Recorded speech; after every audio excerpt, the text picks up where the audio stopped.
Hello बच्चों, नमस्कार। स्वागत है आपका नए लेक्चर में गैस स्टेट के। आज हम पढ़ेंगे मॉलिक्यूलर स्पीड्स वगैरह के बारे में और बोल्ट्जमैन डिस्ट्रीब्यूशन कर्व के बारे में समझेंगे। बहुत इंपॉर्टेंट चीज है, बहुत ध्यान से पढ़ना। अभी ताजा ताजा जेईई एडवांस 2020 में क्वेश्चन आया है, ठीक है? तो बहुत ध्यान से पढ़ना है आपको। देखो, पहली बात तो ये है क्या, ठीक, ये है मैक्सवेल बोल्ट्जमैन डिस्ट्रीब्यूशन कर्व। अब ये क्या होता है? ये वेलोसिटी और फ्रैक्शन ऑफ मॉलिक्यूल के बीच का ग्राफ है। किसके लिए है? एक कंटेनर है और उसमें एक गैस भरी हुई है, आइडियल गैस आप कंसीडर कर लो। एक कंटेनर में क्या है? गैस भरी हुई है और गैस के मॉलिक्यूल भाग रहे हैं। अगर गैस के मॉलिक्यूल भाग रहे हैं तो गैस के मॉलिक्यूल्स की अलग अलग स्पीड होती है, क्योंकि कोलिजन होता रहता है ना? तो गैस के मॉलिक्यूल की डिफरेंट टाइप की वेलोसिटीज होती है, जिसके बारे में हमें स्टडी करना है। अब इन्होंने क्या किया था, मैक्सवेल बोल्ट्जमैन ने एक मैथमेटिकल फंक्शन दिया था, फंक्शन ऑफ वेलोसिटी या फ्रैक्शन ऑफ मॉलिक्यूल बोल सकता हूं मैं। वो ये फंक्शन है। बड़ी खतरनाक सी इक्वेशन बना दी उन्होंने, ठीक है? इससे पहले कि आप वीडियो बंद करके जाने लगे, मैं शुरू कर देता हूं। अब ये है क्या? ये है फ्रैक्शन ऑफ मॉलिक्यूल। मतलब एक कंटेनर है, ठीक है, उसके अंदर बहुत सारे मॉलिक्यूल मेरे पास भरे हुए हैं, ठीक है? n नंबर ऑफ मॉलिक्यूल्स हैं, बहुत सारे मॉलिक्यूल है कंटेनर के अंदर। अगर वो डिफरेंट वेलोसिटीज से भाग रहे हैं तो उसको रिप्रेजेंट करने के लिए एक फंक्शन बनाया गया ये। अब कौन कौन सी वेलोसिटीज होती है उसके बारे में तो हम बाद में समझेंगे। पहले हम ये समझें कि ये एक्चुअल में कर्व है क्या। मेन चीज यही ना कि ये कर्व है क्या। तो यहां पर मैंने स्टार्ट किया है, मेन काम यहां से शुरू होता है। क्या? The distribution of velocity can be calculated by probability. मतलब जो कोलिजन हो रहे हैं उसकी वजह से डिफरेंट वेलोसिटी आ रही है, वो प्रोबेबिलिटी ले रहे हैं। And it may be concluded as, क्या क्या पॉइंट आपको ध्यान रखने इसमें। पहला पॉइंट ये कह रहा है कि small fraction of molecules, small fraction of molecules have very low and very high velocity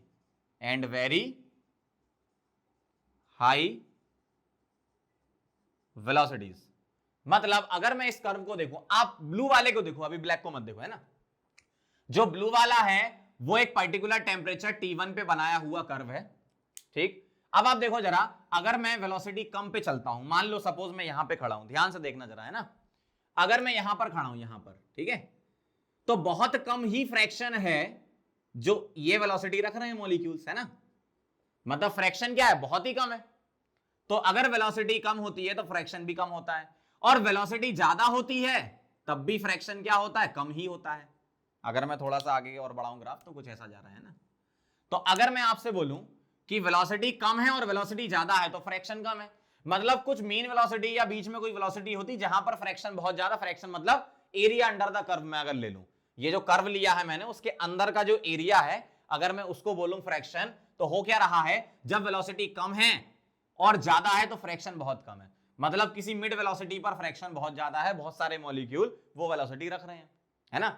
तो small fraction of molecules have very low and very high velocity. Clear है ये बात? बताओ भाई, वेलोसिटी अगर कम है और वेलोसिटी ज्यादा है तो उनका फ्रैक्शन कम है, मतलब एरिया अंडर द कर्व कम आ रहा है, मतलब फ्रैक्शन कम है। किनका? उन मॉलिक्यूल्स का जो इन वेलोसिटी से भाग रहे हैं, ठीक।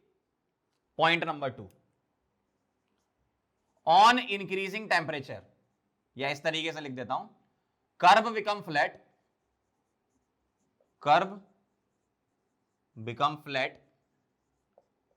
ऑन इंक्रीजिंग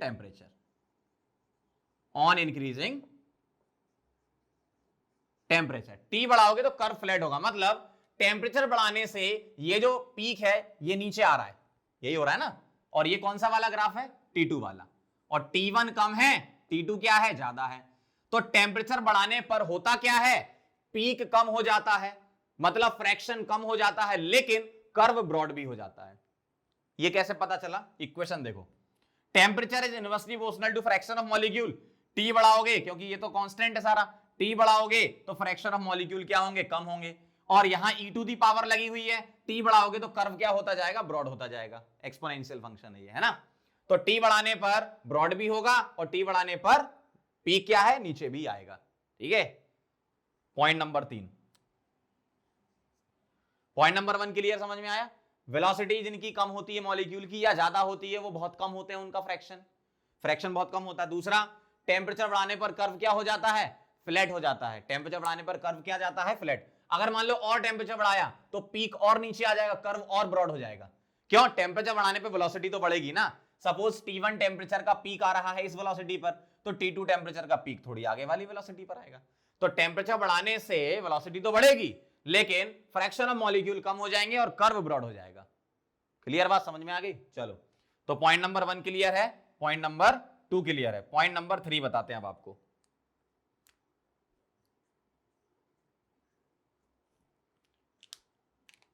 पॉइंट नंबर 3 लिखेंगे, मोस्ट ऑफ द मॉलिक्यूल्स, ध्यान से लिखना, most of the molecules have most probable velocity, most probable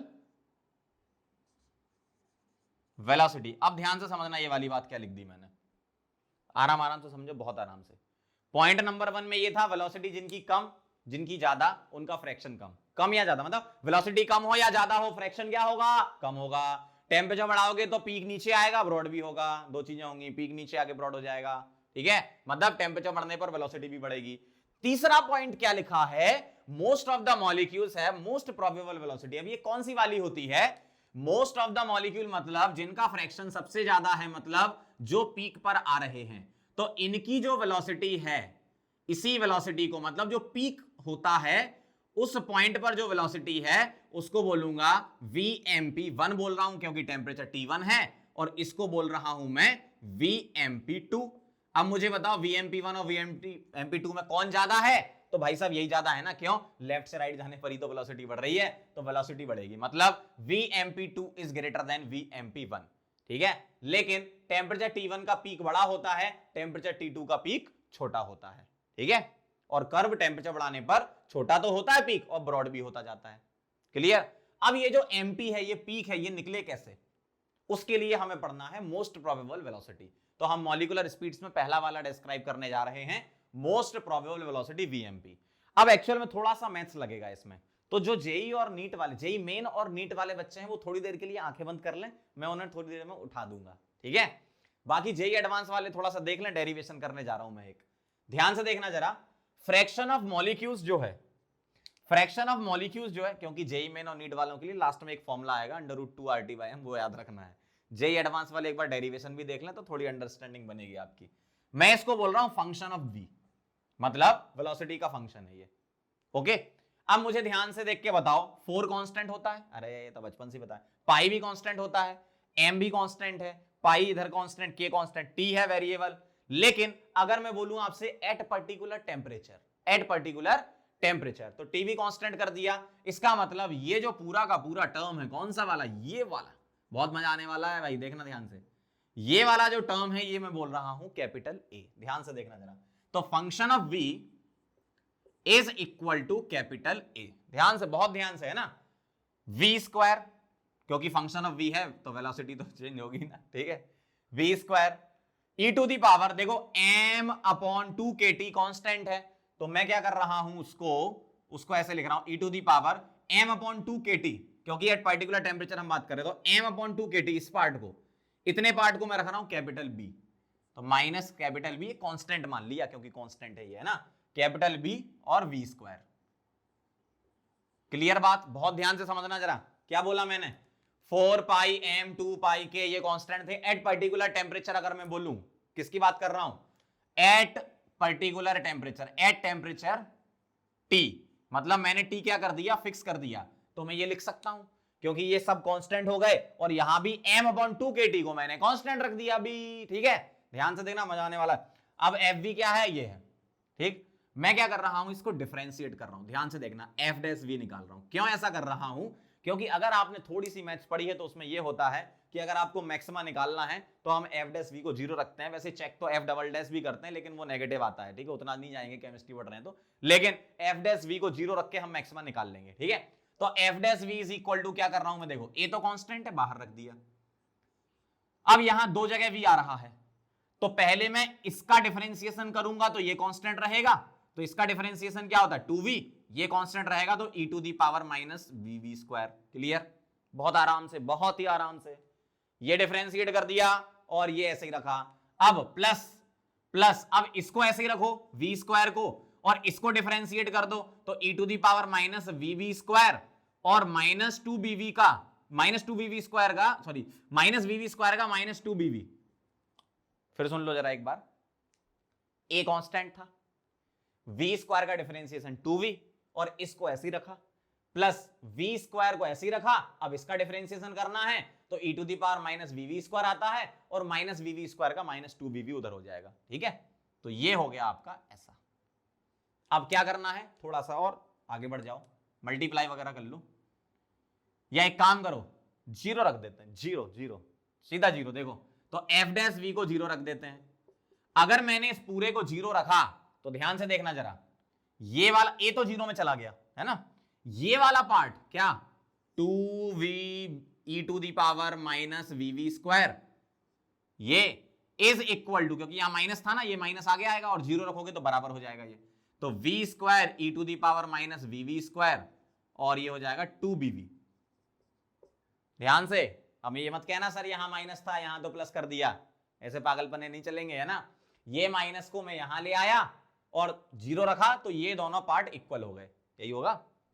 अब क्या क्या हो गया देखो, इस v से ये v कट गया, इस 2 से ये 2 कट गया और e to the power minus VV square से ये कट गया, बस काम खत्म। देखो क्या आया भाई साहब, मजा आ गया भाई, सब कट गया, 2v कट गया, e वाला भी कट गया, अब क्या बचा v square into B is equal to 1 बचा। देखो b बचा और v स्क्वायर बचा, मतलब v is equal to 1 upon under root b आया। अब बताओ जरा b क्या लिया था आपने, तो ये वाला b लिया था ना b, मतलब b इज इक्वल टू तुम्हारा क्या था m अपॉन 2kt, पुट कर दो जरा यहां पे, तो v क्या आ गया 1 upon under root m upon 2kt, तो ये आ गया under root 2kt bye m। यही होता है आपका मोस्ट प्रोबेबल वेलोसिटी। अब जेई मेन और नीट वाले जाग जाओ, फाइनल फॉर्मूला ये याद रखना। एक और एडिट करके लिख देता हूं, किस कैस के आर के फॉर्म में, ध्यान से देखना जरा। अगर मैं आपसे बोलूं k बाय m, ठीक है, तो अगर मैं ऊपर na से मल्टीप्लाई कर दूं और नीचे na से मल्टीप्लाई कर दूं, तो ये जो ऊपर वाला पोर्शन है k इंटू na, ये होता है तुम्हारा r, और ये mass of molecule into Avogadro number ये होता है आपका molar mass. Capital M molar mass है, एम है मास ऑफ मॉलिक्यूल, है ना। तो 2kt बाय m को मैं क्या लिख सकता हूं, under root 2RT upon capital M। m क्या है आपका मोलर मास। किस में रखना है अब आपको मैं यूनिट बता रहा हूं। जेई मेन वाले, नीट वाले और जेई एडवांस वाले सब जाग जाओ। VMP is equal to, advance वाले तो पहले जाग रहे थे, 2RT by capital M is the final formula. अब इसमें मेन कहानी है कि वैल्यू क्या क्या पुट करनी, तो R रखना है आपको 8.314 यानी कि 25/3 जूल पर मोल केल्विन, क्या बात है। और T है तुम्हारा केल्विन में और M है मोलर मास किसमें, केजी में, ध्यान रखना। मोलर मास किसमें, केजी पर मोल, ये ध्यान रखिएगा, केजी में रखना है। तो final formula most probable velocity का ही है। चलो एक बार पूरा का पूरा सारी सिनेरियो आपको एक्सप्लेन कर देता हूं, क्या कहानी थी इतनी सारी, बहुत ध्यान से समझ लो क्या था।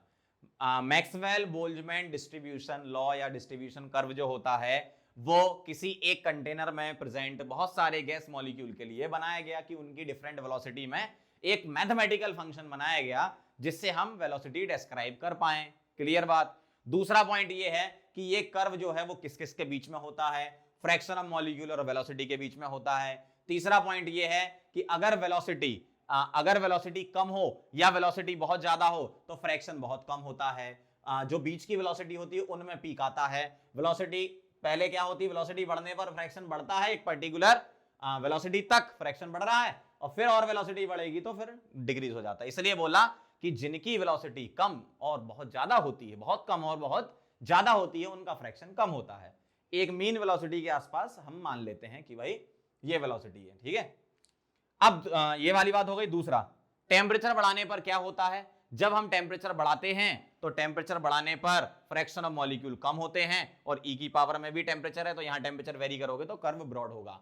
तो पीक डाउन आता है और ब्रॉड होता है कर्व, पीक डाउन आता है, कर्व ब्रॉड होता जाता है। मतलब टेम्परेचर बढ़ाने पर एमपी बढ़ती है और फाइनल इससे भी तो आ रहा है, क्यों, देखो टेम्परेचर बढ़ाओगे तो वीएमपी बढ़ेगी ना, इससे भी पता चल रहा है आपको, है ना।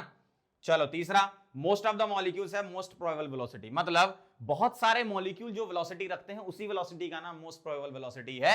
मतलब जहां पर पीक आएगा तो वहीं पर ही तो maximum molecules, fraction of molecules ज्यादा होगा भाई, फ्रैक्शन ऑफ मॉलिक्यूल्स जहां पर पीक आएगा वहीं तो ज्यादा है, इसका मतलब बहुत सारे मॉलिक्यूल वो वाली वेलोसिटी रखेंगे।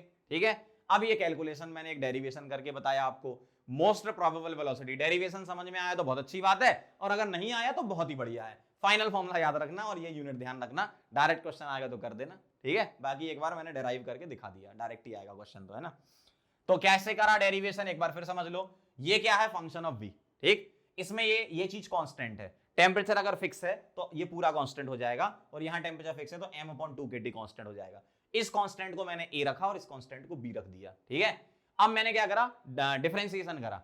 फर्स्ट डेरिवेटिव को अगर मैं 0 रख दूंगा तो मुझे पीक के बारे में पता चल जाएगा, जो वेलोसिटी उस पीक पर होगी। ठीक है, तो f' मैंने निकाला, a कांस्टेंट था बाहर रखा, इसका डिफरेंशिएशन 2v, और ये ऐसे रखना पड़ेगा, पार्शियल डिफरेंशिएशन ऐसे करते हो ना, इनटू v इस टाइप का, जो मैथ्स में होता है, ज्यादा तो मुझे पता नहीं है, मतलब अगर दोनों जगह आ रहा है तो एक को कांस्टेंट रख के दूसरे को करते हैं, ऐसे ही करते हैं ना।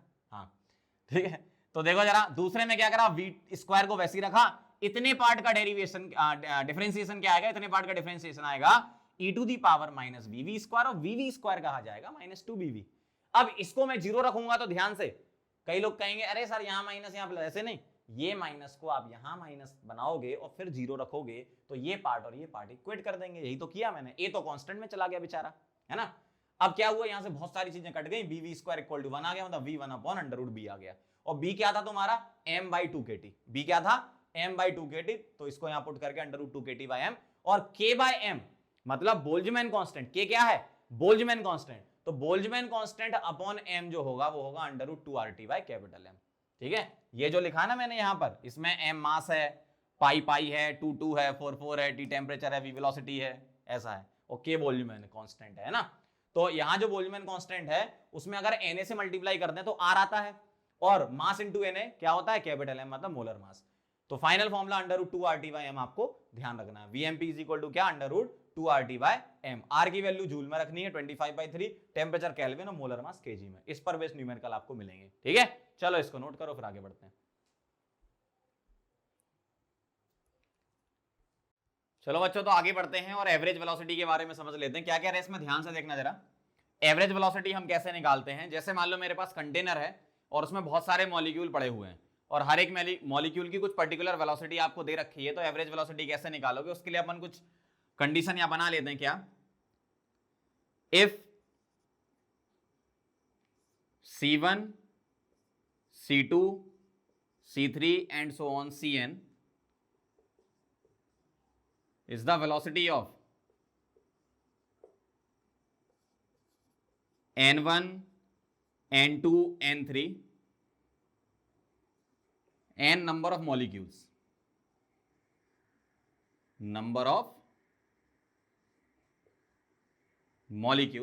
ठीक है, जितने भी यहां पर मॉलिक्यूल्स होंगे, जैसे n1 नंबर ऑफ मॉलिक्यूल की वेलोसिटी C1 है, n2 नंबर ऑफ मॉलिक्यूल की वेलोसिटी C2 है, n3 नंबर ऑफ मॉलिक्यूल की वेलोसिटी C3 है, और बहुत सारे मॉलिक्यूल की वेलोसिटी Cn है। तो हम एवरेज कैसे लिखेंगे, बहुत सिंपल सा है, मुझे लिखना है V एवरेज, तो मैं लिखूंगा n1 into C1 plus n2 into C2 plus n3 into C3 and so on, divided by total number of molecules n1 plus n2 plus n3। इस तरीके से अपन लिखेंगे एवरेज वेलोसिटी। ठीक है, और एवरेज वेलोसिटी का जो मैक्सवेल बोल्ट्जमैन डिस्ट्रीब्यूशन कर्व से डेरिवेशन निकल के आता है, आपको डायरेक्ट ध्यान रखना है इसका फॉर्मूला, V एवरेज जो होता है वो होता है √8RT डिवाइडेड बाय πm। ठीक है, जैसा अपन ने मोस्ट प्रोबेबल वाले का किया था, मोस्ट प्रोबेबल वाले का डेरिवेशन किया था, f' वगैरह निकाला था, वैसे ही एवरेज भी निकालते हैं अपन, इंटीग्रेशन लगाते हैं। ठीक है, तो इतना ज्यादा अपन को डिटेल में पढ़ना नहीं, इसे सिंपल फॉर्मूला ध्यान रखना, √8RT बाय πm। अब इसी जैसा एक और होता है रूट मीन स्क्वायर वेलोसिटी। ये क्या है, उल्टा पढ़ोगे तो सही समझ में आएगा, क्या, वेलोसिटी का स्क्वायर लेके मीन लेके रूट लेना है। क्या करना है, वेलोसिटी का स्क्वायर करना है, फिर मीन करना है उसका, और फिर उसका रूट लेना है, इसलिए बोलते हैं VRMS। ये अपन काइनेटिक इक्वेशन में भी हमने लिखा था, वही वाला है ये। तो मैं कंडीशन यही वाली ले लेता हूं, क्या, C1 C2 C3 Cn ये वेलोसिटी है, n1 molecule n2 molecule n3 molecule की, तो मैं इसको क्या लिखूंगा, VRMS, ये क्या लिखूंगा, n1 C1 square plus n2 molecule की वेलोसिटी क्या है C2 तो C2 square plus N3 C3 square and so on divided by number of molecules N1 plus N2 plus N3 and so on. और इसका क्या करना है, आपको रूट लेना है ऐसा। तो ये क्या हो गया आपका रूट मीन स्क्वायर वेलोसिटी। और इसका भी फॉर्मूला होता है VRMS का, आप काइनेटिक गैस इक्वेशन से डिराइव कर सकते हो। PV = 1/3 mn VRMS square. वहां से आप VRMS निकालोगे तो ये आएगा √3RT/m। अब ये तो आपको यूनिट पता ही है, आर को किस में रखना है आपको, वेलोसिटीज में। आर को रखना है आपको जूल में, मतलब 8.314 जिसको हम 25/3 लिखते हैं। जो मोलर मास है वो किस में है, केजी में है, और टेम्परेचर केल्विन में है। ठीक है, अब मेरे पास 3 वेलोसिटी आ चुकी हैं। कौन कौन सी, मेरे पास VRMS है, ठीक है, ये इंपॉर्टेंट पॉइंट है, कई बार क्वेश्चन आया इस पर। VRMS है, और मेरे पास क्या है, V एवरेज है, और मेरे पास क्या है, VMP है। कौन सी वाली वैल्यू बड़ी और कौन सी छोटी होगी, आप कंपेयर करा लो। VRMS का फॉर्मूला क्या है अपने पास, √3RT/m। ध्यान से देखना जरा, है ना। VRMS का ये है। V एवरेज का क्या है, √8RT/m। और VMP का क्या है, √2RT/m। अब देखो RT/m तो कॉमन है ना, तो क्या कंपेयर कराना है, √3, √8/पाई और √2। पाई क्या होता है, 3.14। ठीक है, तो ये नियरली 2 के आसपास आएगा, 2 के ऊपर ही आएगा, ये अंडर रूट के अंदर है ना। तो √3 √2 से ज्यादा और √2, तो सीधा सीधा यहां पर रिलेशन आता है क्या, VRMS सबसे बड़ा, फिर V एवरेज और फिर VMP। RMS का R ले लो, एवरेज से A ले लो, MP का M ले लो, राम। ठीक है, ऐसे याद कर लेना, राम। मतलब RMS वाली बड़ी होती है, फिर एवरेज और फिर मोस्ट प्रोबेबल। अगर मैं ग्राफ में ड्रॉ करना चाहूं तो यहां मोस्ट प्रोबेबल बना रखी मैंने, तो इसी में ही थोड़ा सा आगे बढ़ो तो आपको क्या मिलेगी, एवरेज वेलोसिटी मिलेगी, क्योंकि MP से ज्यादा बड़ी कौन सी, एवरेज, जो कि मैं लिख रहा हूं V एवरेज 1। और थोड़ा सा आगे बढ़ोगे तो आपको मिलेगी VRMS, जिसको मैं लिख रहा हूं VRMS 1। ठीक है, ये वाली। अब जैसे यहां पर VMP2 लिखा है, तो थोड़ा सा आगे बढ़ोगे तो क्या मिलेगी, V एवरेज 2, मतलब T2 टेम्परेचर पे। और थोड़ा सा आगे बढ़ोगे तो क्या मिलेगी, VRMS 2। मतलब होता क्या है, ग्राफ के पीक पर मोस्ट प्रोबेबल वेलोसिटी होती है, उससे थोड़ा सा आगे जाओगे तो एवरेज वेलोसिटी मिलेगी। क्यों, √2 से बड़ा है, √2 पॉइंट समथिंग, है ना। और उसके भी आगे जाओगे तो आपको RMS वाली मिलेगी, मतलब √3 वाली। सीधी सी बात है ना, √2 पहले आएगा, फिर √2 से थोड़ा ज्यादा आ रहा है वो, √8/पाई, और फिर √3 आ रहा है ना। तो ये वेलोसिटी लिखी है मैंने टेम्परेचर T1 और T2 पर ग्राफ में। ठीक, अब जैसे आप ये फॉर्मूला लगाओगे तो यहां तो आपको यूनिट मैंने बताई दी है क्या, एक बार फिर लिख देता हूं। R आपको रखना है 8.314 या 25/3, ये जूल पर मोल केल्विन इसकी यूनिट होती है। टेम्परेचर जो T है वो केल्विन में, और जो मोलर मास है वो केजी में। ठीक है, केजी पर मोल। इससे तो न्यूमेरिकल हो जाएंगे। अब कई बार क्या है, आपको प्रेशर और डेंसिटी में भी क्वेश्चन दिया जाता है, मतलब प्रेशर दी जाए, डेंसिटी दी जाए, तो फिर कैसे करोगे। सिंपल सा है, आप जानते हो PV = nRT। और वैसे भी हमने एक इक्वेशन तो बनाई रखी थी ना, कौन सी, डेंसिटी और मोलर मास में रिलेशन मैंने बताया था, क्या होता है, D = PM/RT। ठीक है, तो मैं यहां से RT/m क्या लिख सकता हूं, RT/m ये लिख सकता हूं P/D। तो RT/m को P/D सब्स्टिट्यूट कर दो तीनों जगह, तो VRMS का जो नया फॉर्मूला प्रेशर और डेंसिटी के फॉर्म में आएगा वो क्या आएगा, √3P/D। V एवरेज का क्या आ जाएगा, √8/8P/D, ऐसे लिख सकता हूं मैं। और VMP का क्या आ जाएगा, √2P/D। तो कभी अगर प्रेशर या डेंसिटी वगैरह गिवन हो तो भी आप कैलकुलेट कर सकते हो। बस ये ध्यान रखना, प्रेशर आप किस में रखोगे, पास्कल में। ठीक है, N/m², पास्कल में रखोगे आप प्रेशर। और जो D है वो किस में रखोगे आप, kg/m³ में। ये थोड़ा यूनिट का ध्यान रखना, P पास्कल में और D को kg/m³। कभी अगर ATM में दिया है तो पास्कल में कन्वर्ट कर लोगे, 1 ATM = 10⁵ पास्कल, वो आप यूज कर लेना यहाँ पे, है ना। तो प्रेशर को पास्कल में, डेंसिटी को kg/m³ में। तो यहाँ जो भी यूनिट यहाँ वेलोसिटी की निकल के आएंगी, इसमें जब आप यही यूनिट रखोगे तो मीटर/सेकंड, मीटर/सेकंड, मीटर/सेकंड। ठीक है, सभी जगह मीटर/सेकंड यूनिट निकल के आएगी, अगर आप वो यूनिट यूज करते हो जो मैंने बोली है। जैसे यहां आप ये यूनिट यूज करोगे तो मीटर/सेकंड, और यहां पर ये यूनिट यूज करोगे तो मीटर/सेकंड में वेलोसिटी आएगी। तो बहुत सिंपल सी चीज है, ये 3 फॉर्मूले आपको ध्यान रखना है। ठीक है, और ये 3 फॉर्मूले आप डिराइव कर लोगे D = PM/RT से। मेन चीज क्या है, बस ये 3 फॉर्मूले ध्यान रखना और इनका रिलेशन ध्यान रखना। अब मान लो कभी आपसे रेशियो पूछ लें कि आप रेशियो बताओ आरएमएस का, एवरेज का और मोस्ट प्रोबेबल का क्या है, तो √3:√8/2, तो आप उसको डिवाइड करके निकाल सकते हो, है ना। समझ गए बात को। तो चलो इसको नोट कर लो, फिर अपन इसके न्यूमेरिकल कर लेते हैं।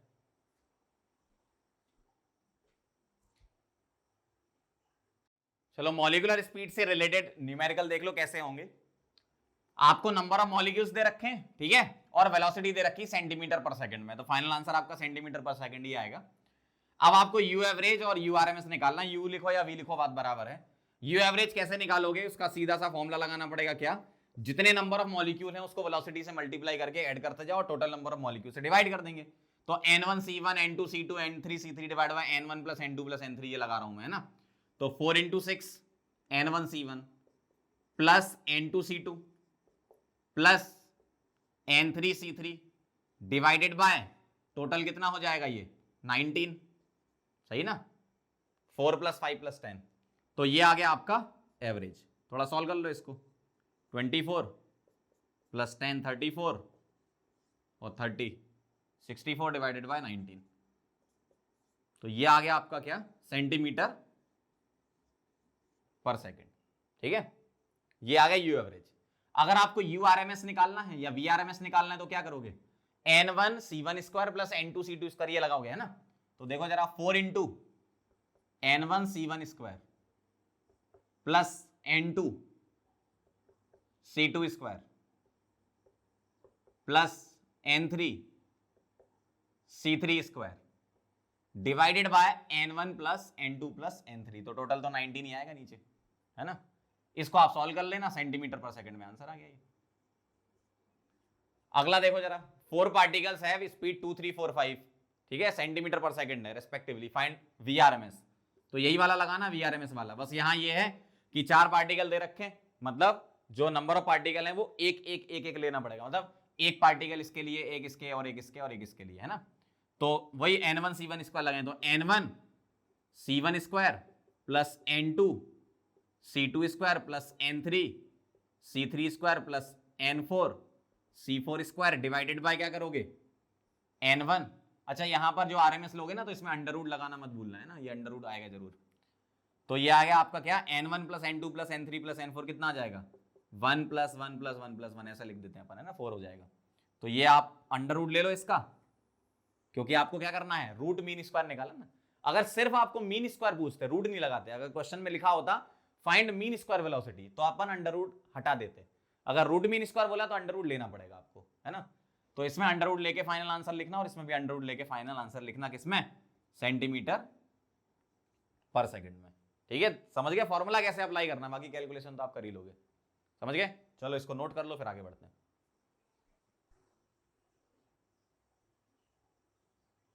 चलो बच्चों, तो आगे बढ़ते हैं। 1-2 क्वेश्चन और देख लोगे तो आपको समझ में आ जाएगा किस टाइप से मॉलिक्यूलर स्पीड्स के क्वेश्चन आपको करने हैं एग्जाम में। बहुत आसान क्वेश्चन आते हैं एग्जाम में, ठीक है, ध्यान से देखो। Vrms ऑफ H2 क्या कह रहे हैं, √5 टाइम्स Vrms ऑफ N2, ठीक है। अब कह रहे हैं T क्या है, टेम्परेचर ऑफ द गैस, तो आपको टेम्परेचर कंपेयर कराना है, ठीक है। तो Vrms का फॉर्मूला लगा रहा हूं मैं, क्या लिखूंगा, √3R T of H2 upon molecular weight of H2, 2 लिख दूं, और इधर लिखूंगा √5 Vrms ऑफ N2 क्या लिखूंगा, √3R T of N2 upon N2 का मोलर मास कितना, 28।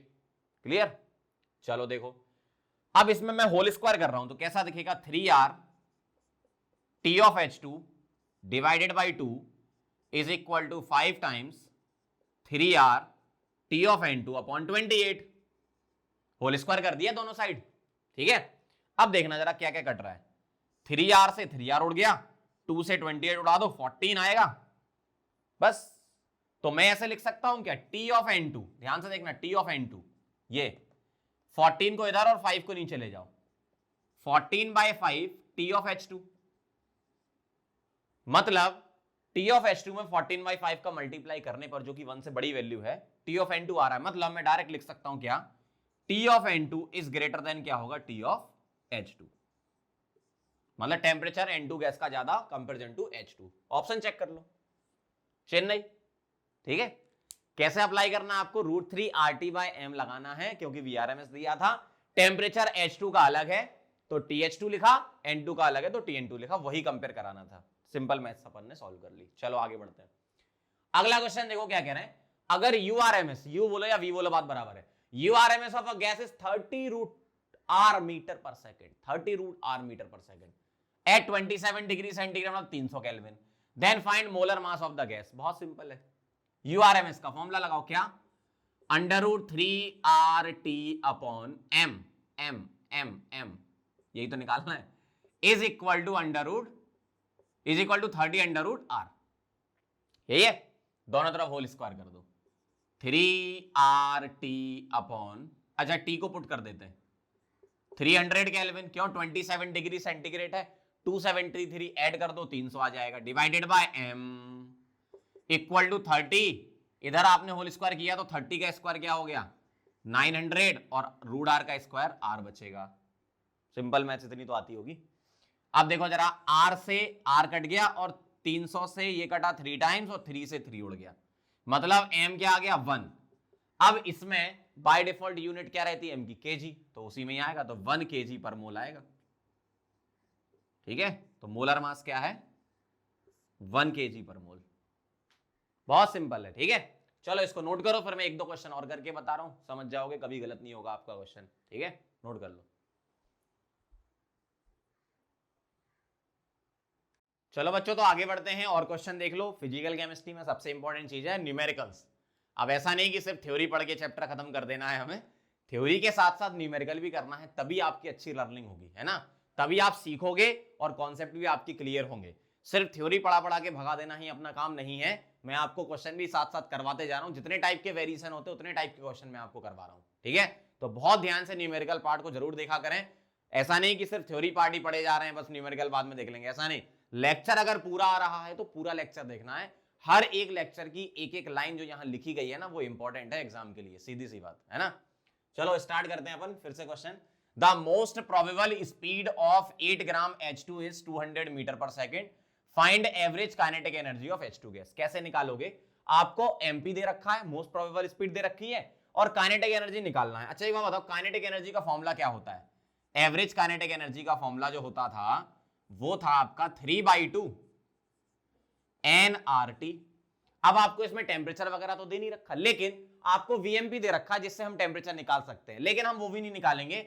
हम क्या करेंगे, हम RT की वैल्यू यहां से निकालेंगे। कैसे, VMP is equal to √2RT upon M। यहां से RT निकाल के इधर पुट कर दो, 8 ग्राम के लिए मोल निकाल लेना, 4 आ जाएंगे और यहां पुट कर देना, आंसर आ जाएगा। ठीक है, तो यही हम करने वाले हैं। 200 ये गिवन है, √2RT की वैल्यू निकालूंगा पूरी, और मोलर मास किस में होता है, kg में, तो H2 का कितना होता है 2 इंटू 10 की पावर -3। ये मत पुट कर देना, यहां गलती कर देते हैं लोग।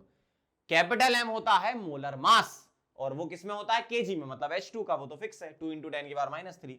तो यहां से RT निकाल लेते हैं। क्या करें अपन, ये तो कट गया और इसका कर दो होल स्क्वायर, तो ये आ गया आपका 4 इंटू 10 की पावर 4, होल स्क्वायर कर दिया और 10 की पावर -3 इधर भेज दिया, इज इक्वल टू RT, ये इधर भेज दिया ना, तो RT आ गया तुम्हारा 40।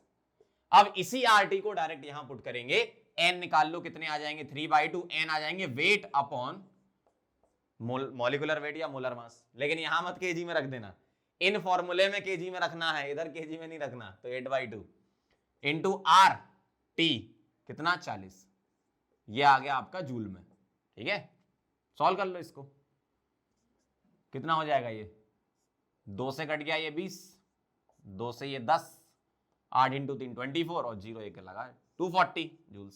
सिंपल सा है, समझ गए कैसे अप्लाई करना। मेन चीज है यूनिट का ध्यान रखना, इसलिए मैं आपको खुद सॉल्व करके बता रहा हूं न्यूमेरिकल, क्योंकि आप जब इसके न्यूमेरिकल करने जाते हो तो आंसर मैच नहीं करता, आप वैल्यू तो सही रख रहे हो, बस थोड़ा बहुत इधर उधर हो जाता है। आपने kg की जगह ग्राम में रख दिया, मतलब आपने यहां पर ये रख दिया 8 तो गलत हो जाएगा, आपने यहां पर मोल निकालते टाइम भी अगर मोलर मास kg में रख दिया तो गलत हो जाएगा। तो बहुत ध्यान रखना है, इधर जो यूनिट है वो क्या क्या है, n आपका मोल है, वेट अपॉन मॉलिक्यूलर वेट रखते हो आप, ग्राम में ही रहता है। R किस में रखते हो, यहाँ पे जूल्स में रखते हो, लेकिन यहाँ जरूरत पड़ी नहीं, लेकिन हम अगर जूल में निकालना चाहते हैं तो जूल में रखना है, कैलोरी में निकालना चाहते हैं तो कैलोरी में रखना है। टेम्परेचर क्या है, केल्विन है। यहां आ जाओ, यहां यूनिट क्या है, R यहां पर रखते हैं 25/3 जूल में, या कैलोरी में रखना हो तो कैलोरी में भी रख सकते हैं, लेकिन हमें अगर वीएमपी मीटर पर सेकंड में चाहिए तो वो यूनिट बता रहा हूं, इसको जूल में रखा करो हमेशा, ये केल्विन में है और ये केजी में है। ये बिल्कुल खास ध्यान रखना यूनिट का। इस वाले टॉपिक से जो भी मॉलिक्यूलर स्पीड से जिसके भी क्वेश्चन गलत होते हैं वो सिर्फ यूनिट की वजह से गलत होते हैं। उनको समझ में तो सब आता है लेकिन आंसर गलत करा जाते हैं एग्जाम में, ऐसा नहीं करना आपको, है ना, यूनिट का ध्यान रखना। The density of gas filled electric lamp is 0.75 kg per meter cube। ठीक है, डेंसिटी दे रखी है। After the pump has been switched on the pressure in it increases from this to this. Find increase in U RMS. बहुत simple, देखो density इतनी है, pressure इतना था, इससे ये हुआ तो यूआरएमएस कितना चेंज हुआ। तो आपको यूआरएमएस का फॉर्मूला याद होना चाहिए, क्या होता है बताना जरा। U RMS is equal to √3 P by D. RT by M होता है लेकिन एक ये भी होता है, RT बाई एम को आप P बाई डी रख सकते हो ना, D is equal to PM by RT से, है ना। तो ये भी मैंने बताया था। यहां प्रेशर किस में होता है, पास्कल में। डेंसिटी किस में होती है, केजी पर मीटर क्यूब में। यूनिट देखो, सही है सही है सही है, ठीक है। चलो सीधे पुट करो, कैसे, इससे इधर चेंज हो रहा है तो मैं क्या ऐसा लिख सकता हूं, URMS2 माइनस URMS1 is equal to √3 P2 by D minus 3 P1 by D. खत्म, वैल्यू पुट करो आंसर। एक काम करो, √3 बाई डी कॉमन ले लो, √3 बाई डी कॉमन और √P2 माइनस √P1 दिखेगा आपको ऐसा, ठीक। तो √3 डेंसिटी कितनी है 0.75, P2 कितना है ये, मतलब ये 9 × 10 की पावर 4 का अंडर लिख देता हूं मैं। 9 × 10 की पावर 4 का अंडर क्या आ जाएगा, 3 × 10 की पावर 2 माइनस इसका अंडर क्या आ जाएगा, 2 × 10 की पावर 2, मतलब 300 माइनस 200 इज इक्वल टू 100। वाह बहुत बढ़िया।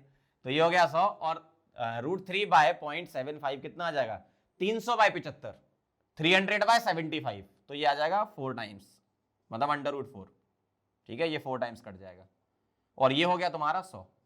√4 कितना होता है, बहुत बढ़िया, मीटर पर सेकंड। बहुत सिंपल है। मेन कहानी क्या है, ध्यान रखना, फिर से बार बार बोल रहा हूं आपको, यूनिट।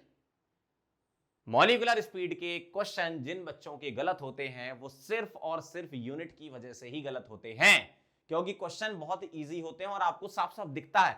इनके क्वेश्चन में क्या खासियत है पता है, आप क्वेश्चन देखोगे ऐसा कहो मजा आ गया, अरे मजा तो आ गया लेकिन आप वही क्वेश्चन गलत करके आ जाओगे। क्वेश्चन पढ़ के तो आपको मजा आएगा कि अच्छा काइनेटिक एनर्जी निकाल ली है, एमपी दे रखा है, मुझे इसका भी फॉर्मूला याद है, इसका भी याद है, वो सब तो ठीक है, आपको सब फॉर्मूले याद है, लेकिन मेन दिक्कत आपको आएगी यूनिट में। तो फिर से बार बार बोल रहा हूं मैं, unit unit unit unit unit unit unit का ध्यान रखें, बहुत अच्छे से ध्यान रखें। मैंने सारी जगह बता रखा है कब कौन सी यूनिट को पुट करना है। एक बार लास्ट टाइम फिर से बता देता हूं, जब कभी भी आप मॉलिक्यूलर स्पीड्स निकालते हो तो अगर प्रेशर डेंसिटी है तो pressure pascal density KG per metre cube, तो आंसर तुम्हारा मीटर पर सेकंड। अगर तुम्हारा √2 RT by M, 3 RT by M, 8 RT by M वहां चलना है तो आर को जूल में रखना है, टेम्परेचर केल्विन में रखना है, मोलर मास केजी में रखना है। काइनेटिक एनर्जी का फॉर्मूला लगाएंगे, अगर एवरेज काइनेटिक एनर्जी का तो मोल आप जैसे निकालते हो वैसे ही निकालना, weight upon molecular weight. R को आपको जूल में निकालना है तो जूल में रखना, अगर के जूल में निकालना तो जूल में रखना, कैलोरी में निकालना तो कैलोरी में रखना, और टेम्परेचर केल्विन में। समझ गए बात को, चलो इसको नोट करो। अब मैं इसके यूआरएमएस या वीआरएमएस या वीएमपी यूएमपी या वी एवरेज यू एवरेज वाले एक क्वेश्चन करके बताता हूं जिसमें आपको परफेक्ट वैल्यू पुट करके निकालना होगा। ठीक है, चलो इसको नोट करो, फिर 2 क्वेश्चन और लेते हैं बस, है ना, ताकि पूरा का पूरा सेक्शन कवर हो जाए, हर टाइप के क्वेश्चन आपके कवर हो जाए। ठीक है, नोट करो।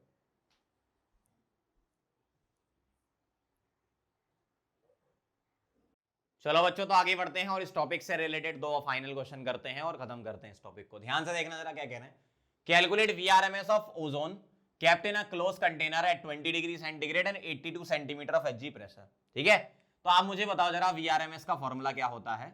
वीआरएमएस का फॉर्मूला होता है √3 RT बाई एम या √3 P बाई डी। अब अपन क्या करेंगे, प्रेशर वाला फॉर्मूला नहीं लगाएंगे, क्यों, डेंसिटी आपको डायरेक्ट नहीं दे रखी है। आप क्या करो, टेम्परेचर दिया है ना और मोलर मास पता, तो सीधा ये लगाओ ना √3 RT बाई एम। तो प्रेशर का यहां पर कोई जरूरत नहीं है, वो वाला फॉर्मूला हम नहीं लगाएंगे, इससे करेंगे। 3 × R किस में रखना है आप याद करो, 25/3 जूल्स में रखना है। टेम्परेचर केल्विन में तो 20 + 273 293। ठीक है, और divided by m molar mass KG में, O3 का कितना होता है 48 इंटू 10 की पावर -3, ठीक है। इस वाली वैल्यू को आप सॉल्व करेंगे तो 0.39 आएगा आपका मीटर पर सेकंड। एक बार सॉल्व करके देख लेना।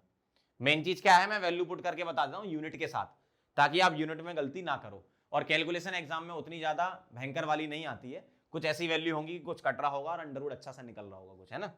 तो प्रोसेस समझ लो क्या है। आर क्या रखना है 25/3, 8.314, उससे वही रखा 25/3, और मोलर मास जो है वो 48 इंटू 10 की पावर -3। O3 का 48 होता है, लेकिन वो ग्राम में होता है, हमें किस में निकालना है, केजी में पुट करना है, तो वही पुट किया। आगे देखो अगला question, at what temperature the VMP of O2 molecules have the same value of VRMS speed of O2 molecule eight 300। मतलब जो ये बोल रहे हैं ना VRMS स्पीड, ये 300 केल्विन पे बोल रहे हैं आपसे, है ना। और इसका टेम्परेचर निकालना है, किसका, VMP के लिए। मतलब VMP is equal to VRMS करेंगे और यहां लिखेंगे √2RT upon M is equal to √3R। T इसका कितना है 300 अपॉन M, मॉलिक्यूल तो सेम ही है O2 मॉलिक्यूल्स, है ना। पूरा होल स्क्वायर कर दो तो 2RT upon M is equal to 3R into 300 divided by M। M cut गया, R कट गया, ठीक है। और T कितना आ गया आपका, यहां से 2 से उड़ा दो, ये कितना 150 टाइम्स, तो 15 इंटू 3 कितना होता है 450 केल्विन। बहुत सिंपल, समझ गए बात को, किस तरीके से क्वेश्चन करना है। अब एग्जाम में अगर क्वेश्चन आएगा तो गलत मत करिएगा, फिर से बोल रहा हूं मैं आपको, यूनिट का खास ध्यान रखेंगे, ठीक, नोट कर लो।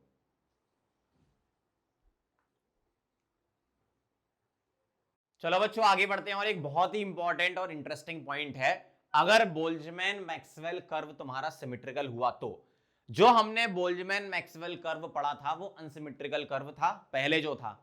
अब अगर ऐसा बोल दें, सपोज कुछ ऐसी मैथमेटिकल इक्वेशन आपको बोल दें कि जिसमें फ्रैक्शन ऑफ मॉलिक्यूल और वेलोसिटी का जब आप ग्राफ बनाओ तो वो सिमेट्रिकल आए। अगर कर्व तुम्हारा सिमेट्रिकल आता है तो तुम्हें वेलोसिटीज कंपेयर करानी है। क्या होगा वेलोसिटीज के बारे में, ध्यान से देखना जरा, कौन कौन सी वेलोसिटी है, मोस्ट प्रोबेबल, एवरेज और एमपी। अब अगर मैं आपसे ऐसा बोलूं कि जो यहां का पीक है, ध्यान से देखना जरा इधर, जो यहां का पीक है, कहां का, इस कर्व का, तो वो पीक तो तुम्हें क्या देगा, मोस्ट प्रोबेबल वेलोसिटी देगा ना।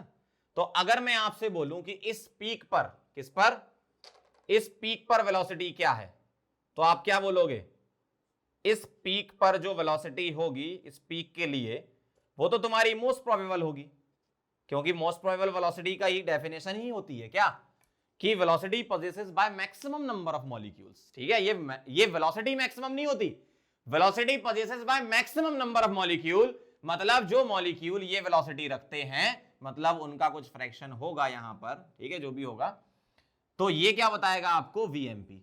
ठीक है, ये तो क्लियर है कि जो पीक है वो वीएमपी होता है, वो अनसिमेट्रिकल कर्व में भी होता है और सिमेट्रिकल कर्व में भी होता है। अनसिमेट्रिकल मतलब जो पहले हमने पढ़ा था। अब अगर मुझे वी एवरेज निकालना है, वी एवरेज, तो वो कैसे निकालेंगे। अगर मुझे वी एवरेज निकालना है तो एक काम करते हैं, दो डिफरेंट वैल्यू का एवरेज निकाल लेते हैं। कैसे, मैं एक वैल्यू यहां ले रहा हूं और यहां ले रहा हूं। सपोज यहां पर कुछ वेलोसिटी होगी इस जगह,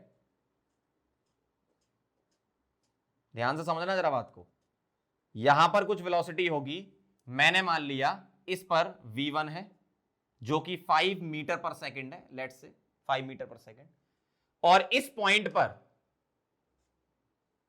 पॉइंट पर ध्यान से देखते जाना, इस पॉइंट पर वेलोसिटी v2 मान ली जो कि 15 मीटर पर सेकंड है। ठीक है, इनका एवरेज निकाल लेंगे तो पता चल जाएगा मुझे, और कुछ फ्रैक्शन होगा इनका, भाई फ्रैक्शन ऑफ मॉलिक्यूल कुछ तो होगा ना, मतलब कुछ मॉलिक्यूल v1 से चल रहे होंगे, कुछ v2 से चल रहे होंगे, ऐसे और भी बहुत सारी स्पीड से चलते हैं ना। तो इस पॉइंट पर फ्रैक्शन मैंने बोल दिया 0.1 है, सपोज फ्रैक्शन बोल दिया 0.1। तो अब मुझे क्या करना है, v1 और v2 का एवरेज निकालना है। तो एवरेज निकालने के लिए क्या करते हो आप, वी एवरेज का फॉर्मूला याद करो, मैंने आपको बताया था, V average is equal to N1 C1 N2 C2, C बोलो या V बोलो, बात बराबर है ना। तो V एवरेज क्या आएगा आपका, n1 मतलब नंबर ऑफ मॉलिक्यूल या फ्रैक्शन ले रहे हैं तो फ्रैक्शन लिख दो यहां 0.1 इंटू 5 प्लस इसका भी फ्रैक्शन उतना ही है 0.1 है ना, 0.1 दोनों का ही फ्रैक्शन है क्योंकि सिमेट्रिकल कर्व है। तो 0.1 into 15 divided by n1 plus n2, 0.1 plus 0.1 मतलब 0.2। ये आ गई आपकी एवरेज। 0.1 कॉमन लेके नीचे काट दो, मतलब 0.1 ऊपर से और नीचे 0.2 कटेगा तो 2 आ जाएगा नीचे। ये तो सॉल्व कर ही लोगे मैथ्स। 5 प्लस 15/2 मतलब 20/2 मींस 10। तो वी एवरेज क्या आ गया 10। और जो वी एवरेज होगा, ध्यान से देखना, जो वी एवरेज होगा इन दोनों पॉइंट का वो तो पीक पर ही आएगा ना। अरे भैया कर्व सिमेट्रिकल है, अगर कर्व सिमेट्रिकल है तो इन दोनों का जो एवरेज निकालोगे वो तो बीच में ही आएगा ना। तो ये हमने निकाला क्यों है, ऐसे ही बोल देते। ये हमने इसलिए निकाला ताकि हम आरएमएस से इसको कंपेयर करा पाए। लेकिन इन दोनों के लिए मैं ये बोल सकता हूं कि V MP is equal to V average. Symmetrical है तो इन दोनों पॉइंट का मीन वैल्यू पर ही कर्व का जो पॉइंट है वी एवरेज का वही आएगा मीन वैल्यू, है ना, वी एवरेज। तो इन दोनों का जो एवरेज है वो तो वीएमपी के बराबर हो जाएगा। अब वीआरएमएस निकाल लेते हैं। VRMS is equal to 0.1 into 5 square n1 c1 square plus n2 c2 square ऐसा करते थे, plus 0.1 into 15 square divided by 0.2 और इसका अंडर रूट, रूट है ना, रूट मीन स्क्वायर है। तो 0.1 कॉमन लेके नीचे छोड़ाओगे तो नीचे 2 आएगा, 5 का स्क्वायर 25 और 15 का स्क्वायर कितना होता है 225, है ना, 225 बाई 2 मतलब 250/2 मतलब अंडर रूट 125, 11 पॉइंट समथिंग कुछ आएगा। ठीक है, ये 10 आ रहा है, ये अंडर रूट 125 आ रहा है, मतलब 10 से तो बड़ा है। इसका मतलब एवरेज वैल्यू कम होगी और आरएमएस बड़ी होगी। तो फाइनल आंसर जो मैं लिख सकता हूं वो क्या, कि वी आरएमएस बड़ा होगा और वी एवरेज और वीएमपी क्या होंगे, बराबर होंगे। क्लियर बात। मैंने ये जो वी एवरेज और वी आरएमएस निकाला तो आप वैल्यू कंपेयर करा लो। एक 10 है और एक अंडर रूट 125 है, तो 10 से तो बड़ी है ना अंडर रूट 125, और दोनों वैल्यू का एवरेज जो आएगा वो मोस्ट प्रोबेबल वीएमपी आएगा। आप कोई भी दो वैल्यू ले लो, सिमेट्रिकल कर्व में कोई भी दो वैल्यू ले लो, यहां यहां यहां यहां यहां यहां कहीं भी दो ले लो, एवरेज जो है वो तो मिड पॉइंट ही आएगा ना आपका। समझ गए बात को। तो ये कहानी थी। और अगर कर्व तुम्हारा अनसिमेट्रिकल है, जो हमने पहले पढ़ा था, तब तो आपको राम राम राम करना है। क्या, आरएमएस बड़ा होता है, फिर एवरेज बड़ा होता है, फिर मोस्ट प्रोबेबल।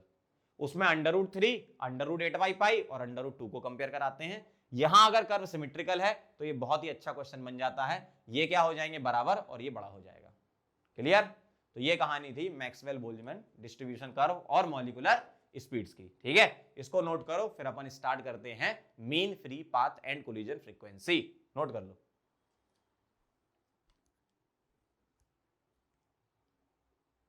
चलो बच्चों, तो आगे बढ़ते हैं अब, और अगला टॉपिक अपना है मीन फ्री पाथ या फिर मीन फ्री टाइम हो गया या कोलिजन फ्रीक्वेंसी हो गया।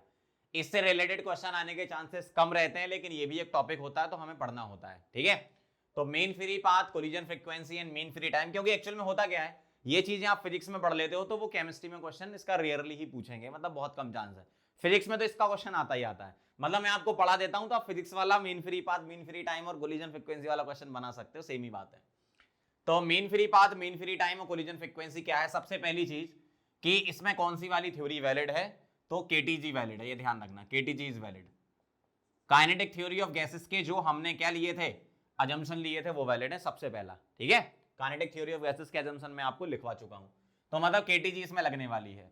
और दूसरा पॉइंट ये है कि mean free path, collision frequency या मीन फ्री पाथ हम किसके लिए निकालेंगे, उसमें हमें ये कंसीडर करना है कि जैसे मान लो मेरे पास एक कंटेनर है। ठीक है, सुनना ध्यान से, मेरे पास एक कंटेनर है और उसमें बहुत सारे मॉलिक्यूल पड़े हुए हैं। ठीक, अब हम क्या करते हैं, सिर्फ एक मॉलिक्यूल को मूव कराते हैं, सिर्फ वन मॉलिक्यूल मूव कर रहा होता है और बाकी मॉलिक्यूल रेस्ट पर होते हैं। ध्यान से सुनना, एक मॉलिक्यूल मूव कर रहा होता है और बाकी सारे मॉलिक्यूल रेस्ट में होते हैं। अब वो मॉलिक्यूल दूसरे मॉलिक्यूल से टकराता जाता है। ये कहानी है आपकी, है ना। जैसे मान लो मेरे पास ये मॉलिक्यूल है कोई, ध्यान से समझना, ये मेरे पास मॉलिक्यूल है और कंटेनर में और भी बहुत सारे मॉलिक्यूल पड़े हुए हैं, और भी बहुत सारे मॉलिक्यूल पड़े हुए हैं, लेकिन लेकिन लेकिन सिर्फ ये मॉलिक्यूल मूव कर रहा है, ये मॉलिक्यूल रेस्ट पर है। ये हम अजम्पशन लेते हैं। ठीक है, only one molecule is moving, ये अजम्पशन है अपना। ठीक है, तो पॉइंट नंबर 2 में हम लिख सकते हैं क्या, ओनली वन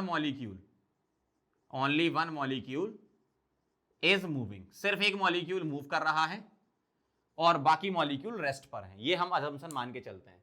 तो आप जरा बताओ, जब ये वाला मॉलिक्यूल टकराएगा, ध्यान से देखना, जब ये वाला मॉलिक्यूल इससे टकराएगा, जैसे मान लो ये इससे टकराया, ठीक है, ये इससे टकराया यहां पर और ये मुड़ गया, मतलब ये इस तरफ चला गया, ठीक, स्ट्रेट लाइन में ट्रेवल कर ही रहा है। अब ये वाला मॉलिक्यूल इससे टकराया तो ये मुड़ गया इधर, अब ये जाके इससे टकराया, ध्यान से सुनते जाना, इससे टकराया फिर मुड़ गया इधर, ठीक है, इधर मुड़ गया, अब ये जाके इससे टकराया फिर मुड़ गया इधर, मतलब इस तरीके से कोलिजन होता जा रहा है, मतलब ये इससे टकराया इधर मुड़ गया, ये इससे टकराया फिर टकराया इससे, मतलब मुड़ता जा रहा है वो, मतलब स्ट्रेट लाइन ट्रेवल करता है, केटीजी के अजम्पशन है ही। तो ये इससे टकराया नीचे आया, इस वाले मॉलिक्यूल से टकराया इधर मुड़ा, इससे टकराया इधर और मॉलिक्यूल होंगे, बहुत सारे मॉलिक्यूल होंगे, ऐसे ये टकराता जाएगा, समझ गए बात को। तो जब ये इससे टकरा रहा है मॉलिक्यूल से, तो ये वाले मॉलिक्यूल रेस्ट में है, सिर्फ यही मूव कर रहा है इधर उधर, मतलब एक ही मॉलिक्यूल मूव कर रहा है, बाकी मॉलिक्यूल रेस्ट में है और वो दूसरे मॉलिक्यूल से टकराता जा रहा है, ठीक है, ये कहानी है इसकी। अब अपन इन चीजों को डिफाइन कर लेते हैं। तो पॉइंट नंबर 1, पॉइंट नंबर 2 अपन ने ये लिख लिया, अब अपन लिखेंगे डेफिनेशंस। पॉइंट नंबर 3 में मैं लिख रहा हूं किसकी, मीन फ्री पाथ की डेफिनेशन। मीन फ्री पाथ को बोलते हैं लैम्डा, क्या बोलते हैं, लैम्डा, ठीक है, ये वेवलेंथ नहीं है, ध्यान रखना, मीन फ्री पाथ है, मीन फ्री पाथ लैम्डा है। ये कैसे डिफाइन करते हैं, the average distance travelled by a molecule, क्योंकि एक ही मूव कर रहा था ना, by a molecule between two successive collision,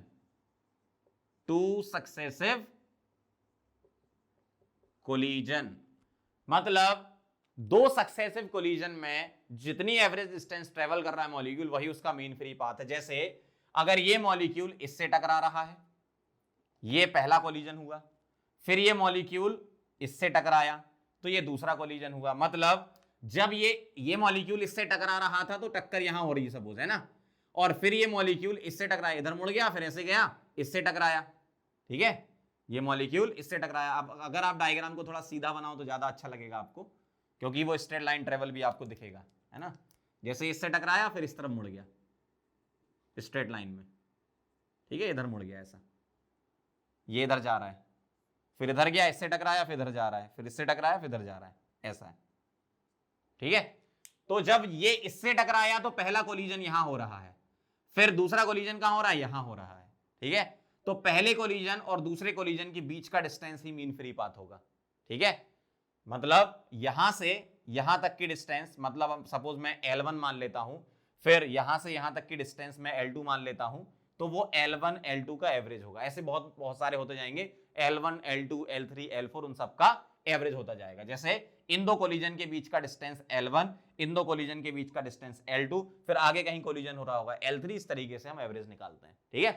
तो मीन फ्री पाथ क्या है, दो सक्सेसिव कोलिजन के बीच का जो डिस्टेंस ट्रेवल होता है, एवरेज हम लेते हैं, तो उसको हम क्या बोलते हैं, मीन फ्री पाथ। ये इससे टकराया, फिर मॉलिक्यूल मुड़ा, मॉलिक्यूल इससे टकराया, फिर मॉलिक्यूल मुड़ा, वो इससे टकराया, तो पहली टक्कर यहां हुई, दूसरी टक्कर यहां हुई, तीसरी टक्कर यहां हुई, ऐसे ही होते जाएगी पूरे के पूरे कंटेनर के अंदर। तो पहली टक्कर और दूसरी टक्कर के बीच का डिस्टेंस ले लो, ठीक है, L1 मान लो, दूसरी तीसरी टक्कर के बीच का L2 मान लो, तीसरी चौथी टक्कर के बीच का L3 मान लो, एंड सो ऑन। इस तरीके से हम उसका एवरेज निकाल लेते हैं। तो ये हो गया mean free path. Point number 4, mean free time, इसको लिखते हैं टाउ, क्या बोलते हैं, ताऊ, ताऊ, ठीक है। तो मीन फ्री टाइम क्या होता है, ये अपन लिखते हैं ताऊ, इसको पढ़ते हैं लैम्डा, ठीक है। तो मीन फ्री टाइम क्या है, the average time interval, the average time interval between two successive collisions, दो सक्सेसिव कोलिजन के बीच का एवरेज टाइम इंटरवल ही क्या है, मीन फ्री टाइम है, उसको हम टाउ से लिखते हैं। अभी अपन इनको डेराइव भी करेंगे। पॉइंट नंबर 5 क्या है, कोलिजन फ्रीक्वेंसी। कोलिजन फ्रीक्वेंसी को हम लिखते हैं Z से। कोलिजन फ्रीक्वेंसी क्या होती है, the number of collisions of a molecule per unit time,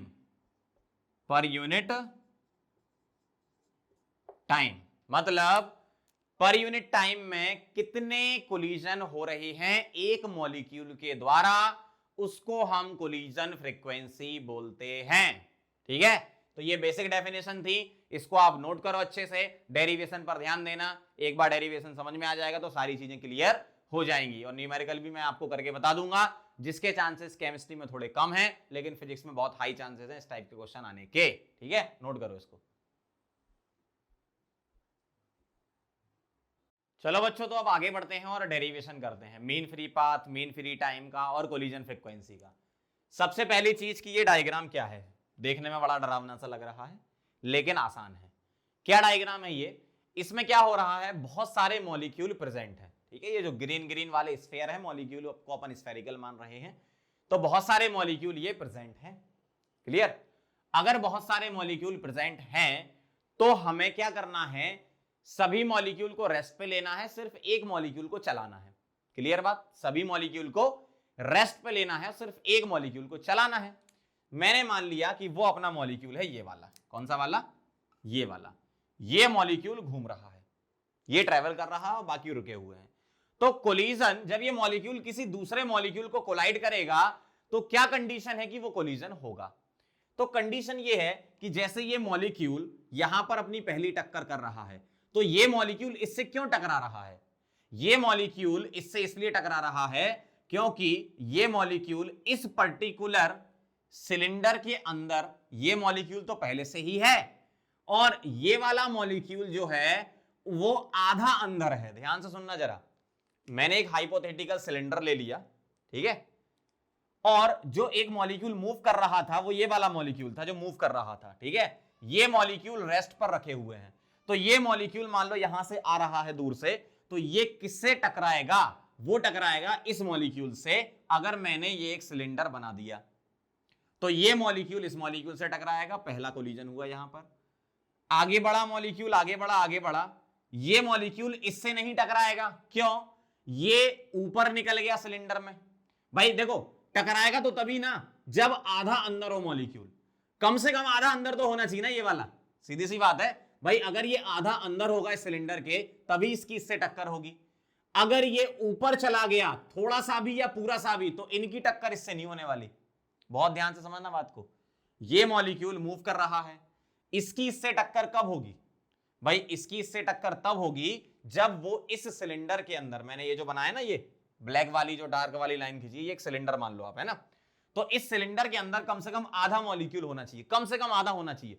अगर मॉलिक्यूल थोड़ा सा भी ऊपर चला गया तो ये मॉलिक्यूल इसके नीचे से निकल जाएगा, जैसे यहां होगा। देखो ये मॉलिक्यूल, अगर ये कोई नया मॉलिक्यूल मान लिया मैंने, ये मॉलिक्यूल थोड़ा सा भी ऊपर है, देखो आधा अंदर नहीं है, आधा अंदर होना चाहिए था, तो ये थोड़ा ऊपर है, तो ये मॉलिक्यूल सीधे निकल जाएगा, ये इससे कोलाइड नहीं करेगा। ध्यान से सुनना, ये वाला इससे कोलिजन नहीं करेगा, ये वाला और आगे निकल जाएगा, इससे कोलिजन नहीं करेगा, लेकिन ये वाला इससे कोलिजन करेगा। क्यों, क्योंकि ये मॉलिक्यूल पूरा का पूरा सिलेंडर के अंदर है।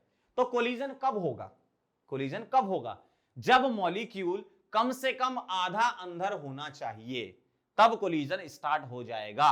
अगर मॉलिक्यूल इस सिलेंडर के आधा अंदर है तो कोलिजन है, थोड़ा सा भी ऊपर गया या पूरा ऊपर चला गया तो कोलिजन नहीं होने वाला।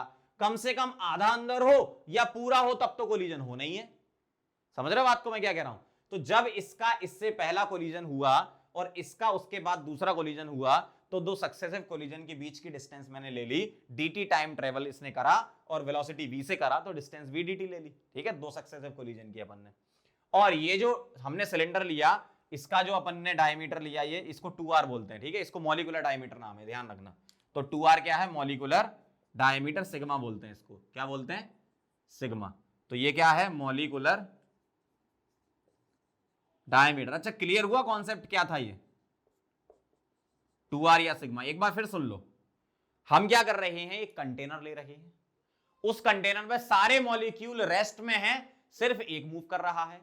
अब वो मॉलिक्यूल किसी मॉलिक्यूल से कब टकराएगा, तो हम एक हाइपोथेटिकल सिलेंडर मान लेते हैं, हाइपोथेटिकल सिलेंडर हमने मान लिया, और जिसका मॉलिक्यूलर डायमीटर क्या है, सिग्मा या 2r है, एक हाइपोथेटिकल ले लिया। तो मैं ये बोल रहा हूं कि ये मॉलिक्यूल किसी दूसरे मॉलिक्यूल से तब टकराएगा जब दूसरा मॉलिक्यूल कम से कम आधा सिलेंडर के अंदर होना चाहिए। बात क्लियर, कम से कम आधा सिलेंडर के अंदर होने का मतलब यह है कि इस मॉलिक्यूल की इस मॉलिक्यूल से टक्कर होगी ही होगी। मिनिमम कंडीशन तो यह है ही। अगर पूरा अंदर है या और भी थोड़ा सा अंदर हो गया तो चलेगा, मतलब कम से कम आधा अंदर होना चाहिए। अगर थोड़ा और नीचे कर दूं मैं तब भी चलेगा, पूरा ही अंदर कर दूं तो ये हो गया। ये कब कोलिजन नहीं करेगा, जब ये मॉलिक्यूल ऊपर निकल जाए, जैसे ये हो गया, ठीक है, कोई नया मॉलिक्यूल मान लो एक मॉलिक्यूल ऊपर है तो कोलिजन नहीं होगा। ये मॉलिक्यूल ऊपर निकल गया, ये तो भाई साहब अलग ही जा रहा है ना, तो इसका इससे कोलिजन तो होना ही नहीं है। मतलब कौन कौन मॉलिक्यूल कोलाइड करेंगे, ध्यान से सुनना, ये वाला इससे करेगा, ये वाला इससे करेगा, ठीक है, ये आगे बढ़ा, ये वाला इससे करेगा, ये वाला इससे नहीं करेगा, ये वाला इससे नहीं करेगा, ठीक है। बाकी और मैंने मॉलिक्यूल ऐसे मान लिए, यहां भी मान लिए, यहां भी मान लिए, ठीक है, इसकी इससे भी कोलिजन होगी। अगर इसको अपन पीछे मूव करा दें कि चलो ठीक है पीछे ट्रेवल कर रहा है तो हो जाएगी कोलिजन। मतलब ये है कि इस सिलेंडर के अंदर आने वाले मॉलिक्यूल, इस सिलेंडर के अंदर आने वाले मॉलिक्यूल का कोलिजन तो होना ही है, ये तो पक्का है। और मिनिमम कंडीशन ये है कि इस सिलेंडर के अंदर अगर पूरा मॉलिक्यूल है, जैसे मान लो मेरे पास ये मॉलिक्यूल मान लिया मैंने, ठीक है, ये गोले अच्छे इतने अच्छे दिख रहे हैं आपको, वो मैंने इससे बनाए हैं।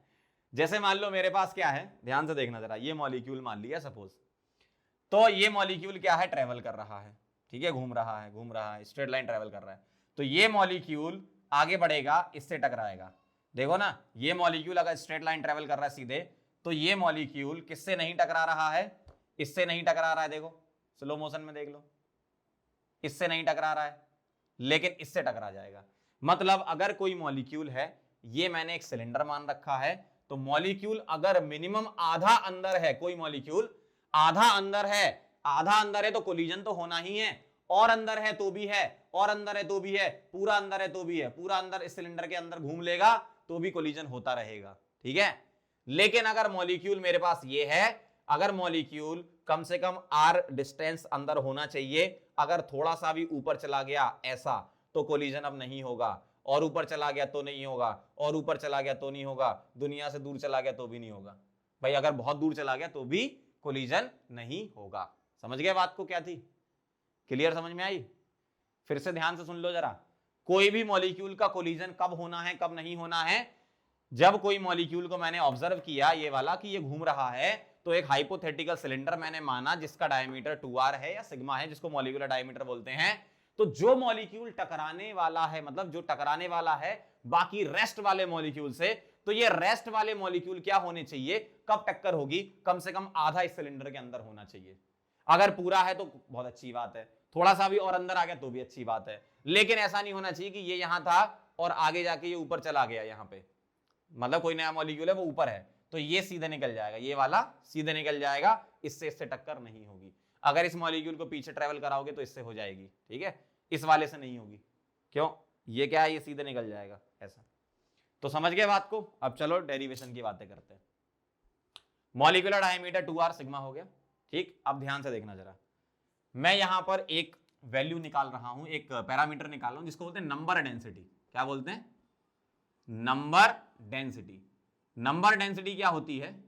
नंबर ऑफ मॉलिक्यूल्स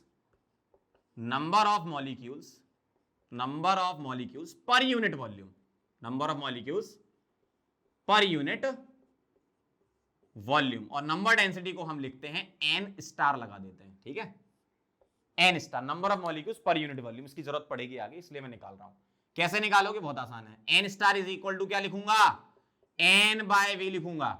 और एन बाई वी आप निकाल सकते हो। एन क्या है? नंबर ऑफ मॉलिक्यूल, ये volume, according to PV equal to NRT. भाई केटीजी लग रही है तो आइडियल गैस इक्वेशन है तो वो इक्वेशन लगा सकते हो। पीवी इक्वल टू एनआरटी में ध्यान से देखना, पीवी इक्वल टू मोल को क्या लिखोगे?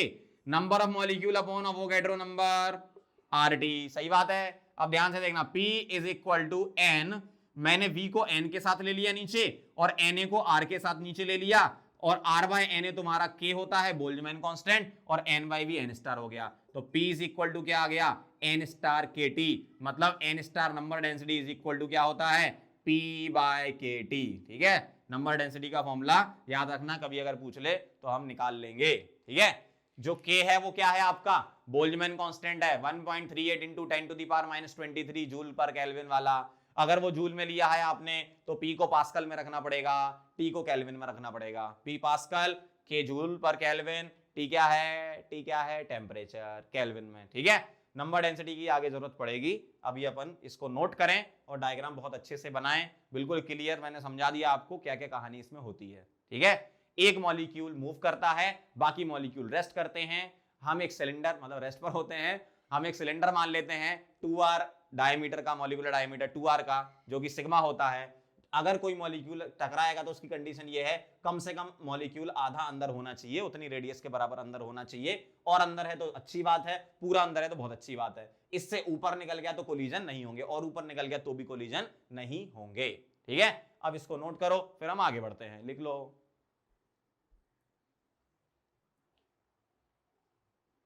चलो तो अब आगे बढ़ते हैं और सेकंड डेरिवेशन कर रहे हैं अपन कोलिजन फ्रीक्वेंसी Z का। तो कोलिजन फ्रीक्वेंसी हम कैसे निकालेंगे, ध्यान से देखना जरा। Number of collisions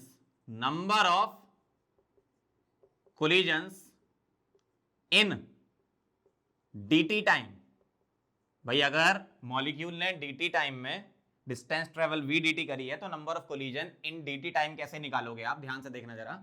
number of collision in dt time is equal to pi, ठीक है, ध्यान से देखना, पाई सिग्मा स्क्वायर, मतलब ये हो गया आपका area.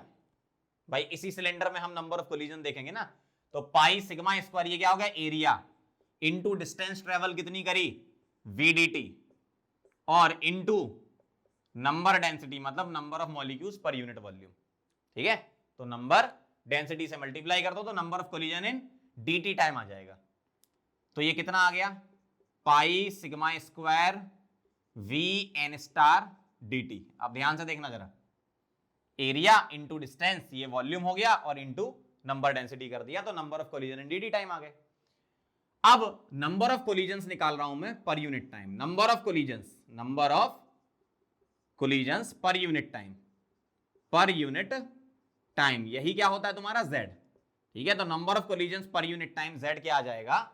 dn by dt। Let's say ये number of collision in dt time dn है। ठीक है, अगर ये dn है तो dn बाय dt कितना हो जाएगा? ये पाई सिग्मा स्क्वायर VN स्टार, मैंने नंबर ऑफ कोलिजन को dn मान लिया dt टाइम में, तो पाई सिग्मा स्क्वायर VN स्टार मतलब नंबर डेंसिटी, तो ये क्या आ गया आपका Z। लेकिन ये जो कोलिजन फ्रीक्वेंसी का आया, ये फॉर्मूले को करेक्ट करने की जरूरत है। एक्चुअल में यहां जो वेलोसिटी है वो हम v नहीं रखेंगे, कुछ और रखेंगे। क्यों रखेंगे?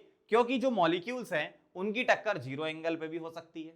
भाई एक मॉलिक्यूल है वो उसके पीछे पीछे भाग रहा है सेम डायरेक्शन में, दो अपोजिट डायरेक्शन में भी आ रहे हैं।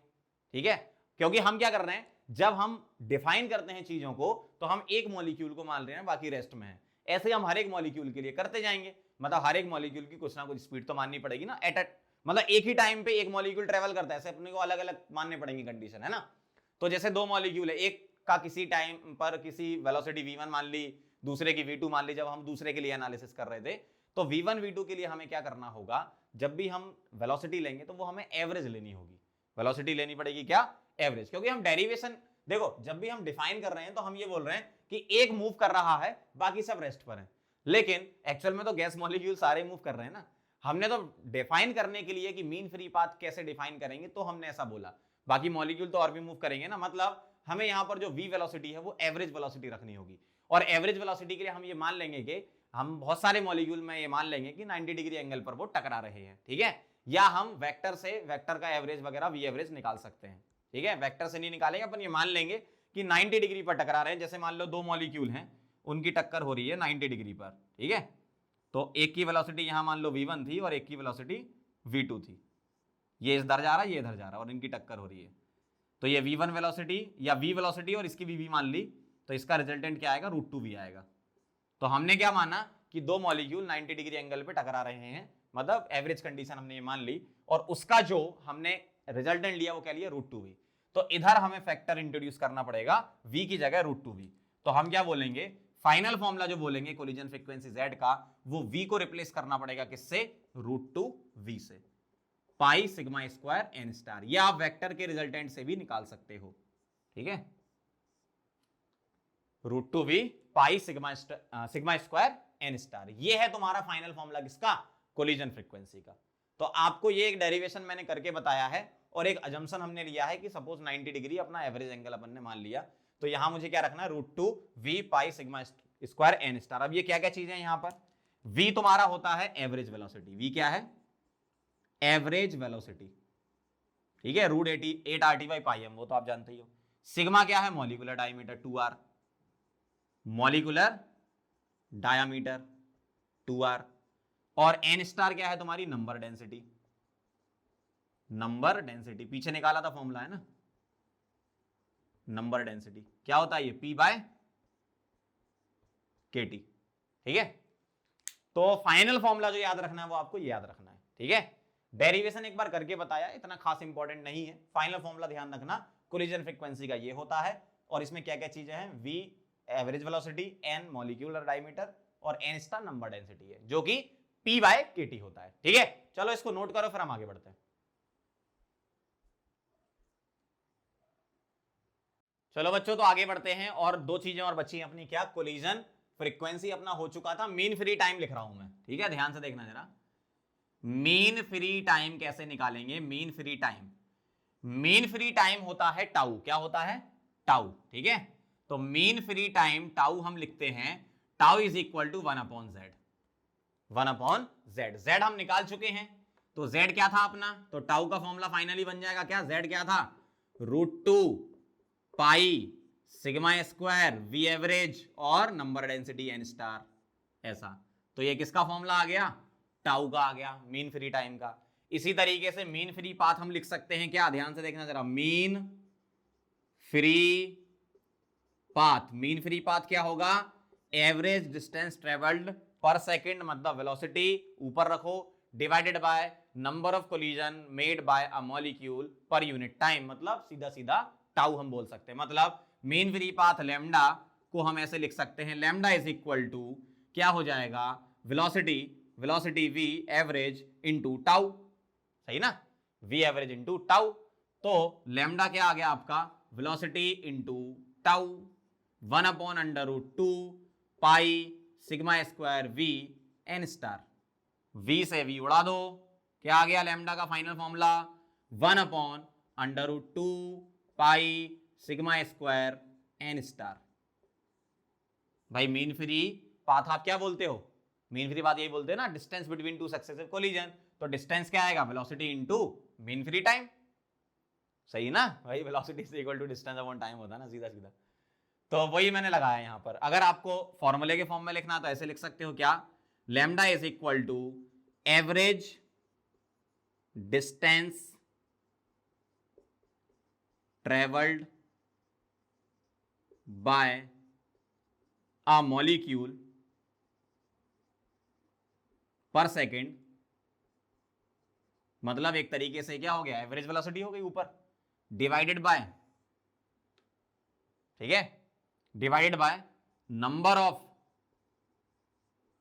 Collisions made by a molecule per second, सही है। मतलब क्या हो गया, ये average distance travelled by a molecule पर सेकंड हो गया वेलोसिटी, कौन सा, v एवरेज, और number of collision made by a molecule पर सेकंड हो गया z, तो v/z, और 1/z क्या होता है, टाउ, मतलब v इंटू टाउ। मतलब ये जो फॉर्मूला में लिखा है मैंने, वो यहां से लिख सकता हूं मैं, इसको हटा देते हैं ना, लैम्डा इज इक्वल टू क्या लिखा वहां से, v average divided by z, v average को अपन v लिखते हैं ना, और z 1/z को लिख दिया tau, mean free time, simple सा है ना। तो इस तरीके से भी आप डिफाइन कर सकते हो मीन फ्री पाथ को, समझ गए। तो क्या क्या फॉर्मूले ध्यान रखने हैं मैं एक बार एक जगह लिख देता हूं, बाकी मैंने पूरा डेराइव करके बता दिया आपको पूरी रामायण। जो जो फॉर्मूले आपको याद करने हैं वो अपन अलग से लिख लेते हैं, ठीक है। तो इस वाले टॉपिक से रिलेटेड सीधे फॉर्मूले आप याद रखना, उसी पर बेस्ड न्यूमेरिकल होगा, तो आप सीधे सीधे अप्लाई कर देना, ठीक, नोट कर लो इसे। चलो बच्चों तो आगे बढ़ते हैं, और मैंने सारे के सारे फॉर्मूले लिख दिए हैं, देखो यहां पर सारे फॉर्मूले लिख दिए हैं किस टॉपिक से रिलेटेड, मीन फ्री पाथ आपसे पूछ ले, कोलिजन फ्रीक्वेंसी पूछ ले, ठीक है, या मीन फ्री टाइम वगैरह पूछ ले, तो उससे रिलेटेड फॉर्मूले ये लिखे हैं। नंबर डेंसिटी का पहला फॉर्मूला है N star is equal to P by K T, derivation हम कर चुके हैं, पी पास्कल में है, के की वैल्यू ये होती है और टेम्परेचर केल्विन में रखना है। कोलिजन फ्रीक्वेंसी हम दो तरीके से यहां लिख रहे हैं, देखो इसका तो डेरिवेशन हमने किया था, और ये कौन सी फ्रीक्वेंसी इसके बारे में समझ लो। एक्चुअल में ये जो होता है ना Z या फिर Z1, ये होता है नंबर ऑफ कोलिजन। ये जो Z1 है ना, यहां लिख देता हूं, जो Z1 है वो क्या है, number of collisions, number of collisions by one molecule, by one molecule पर सेकंड है, बाय वन मॉलिक्यूल पर सेकंड है। कौन सा, Z लिखो या फिर Z1 लिखो, है ना। और ये जो Z11 है ये क्या है, ये है total number of by molecular collision, दो मॉलिक्यूल सेम टाइप के टकराएंगे तो total number of by molecular collisions पर unit volume, per unit time, पर unit volume, per unit time, ठीक है। और ये जो होता है ना Z1 और Z11, अगर कभी क्वेश्चन में सिर्फ अगर आपसे बोला है find ratio of collision frequency या फाइंड कोलिजन फ्रीक्वेंसी, तो आपको जो कंसीडर करनी है, हम लोग जो केमिस्ट्री में कंसीडर करेंगे वो ये कंसीडर करते हैं, ठीक है। मतलब हम total number of bimolecular collision की वजह से कंसीडर करते हैं। अगर उनको क्वेश्चन में पूछना होगा तो वो लिखेंगे कि number of collision made by one molecule पर सेकंड, मतलब आप बताओ क्या है कोलिजन फ्रीक्वेंसी। इसके लिए अगर एक मॉलिक्यूल टकरा रहा है पर सेकंड तो उसके लिए ये होता है, और अगर बाई मॉलिकुलर कोलिजन हो रहे हैं या सिर्फ उन्होंने कोलिजन फ्रीक्वेंसी लिखा है तो हम ये कंसीडर करके चलते हैं, ठीक है। Mean free path, mean free time क्या होता है 1/z, कौन सा वाला ये, ठीक है। तो ये हो गया फॉर्मूला, और मीन फ्री पाथ लैम्डा ये होता है वेलोसिटी v एवरेज और into tau mean free time, तो ये होता है। अब एक क्वेश्चन कर लेते हैं अपन, कैलकुलेट द रेशियो ऑफ, अच्छा एक बात और, यहां जो Z1 आया उससे Z11 कैसे निकालते हैं वो भी लिख लो।